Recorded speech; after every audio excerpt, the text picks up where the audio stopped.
খাবার খাওয়ার সঠিক নিয়ম হলো ভালোভাবে চিবিয়ে আরাম করে খাওয়া।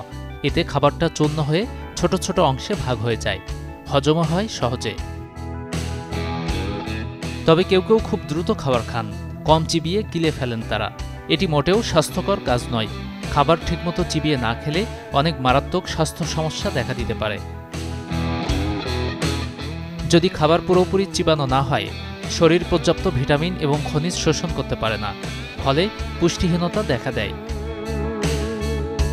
খাবারের বড় টুকরো পাকস্থলীতে চাপ বাড়ায়, যা অ্যাসিড উৎপাদন বাড়িয়ে জ্বালা তৈরি করতে পারে।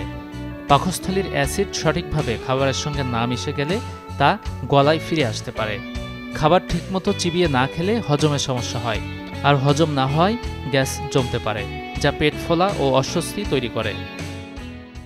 তাড়াহুড়া করে খাবার খাওয়ার মাধ্যমে আমাদের শরীরে আসলে অনেক ধরনের সমস্যা দেখা দেয়। প্রথমত হচ্ছে আমাদের মুখ থেকে টায়ালিন নামক এনজাইম সিক্রেশন হয়, যেটা আমাদের মুখে লালা গ্রন্থি থেকে আসছে।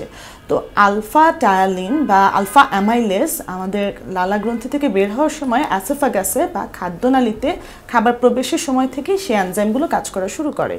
এরপরে যদি কেউ দ্রুত খাবার ইনটেক করে এবং ঠিক মতন মাস্টিকেশন না করে, ঠিক মতন না চাবায়, তো তাহলেই কিন্তু দেখা যায় যে পেটের ভিতরে গ্যাসের একটা সমস্যা হয়ে যায় অতিরিক্ত বাতাসের কারণে।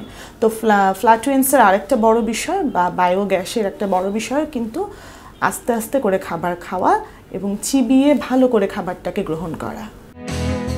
ধীরে ধীরে খাওয়ার অর্থ হলো আপনি খাবারের প্রতি মনোযোগী। শরীরের খাবারের প্রয়োজন মিটে গেলে মস্তিষ্ক থেকেই সেই সংকেত আসে, ফলে অতি ভোজন থেকে নিজেকে বিরত রাখা যায়। তাড়াহুড়ো করে খেতে গিয়ে যদি খাবারের কোনো অংশ শ্বাসনালীতে আটকে যায়, এমন অবস্থায় অক্সিজেনের অভাবে মৃত্যু পর্যন্ত হতে পারে। তাই ধীরে সুস্থে ভালোভাবে চিবিয়ে খাবার খাওয়াই নিরাপদ। Desk report, channel 24।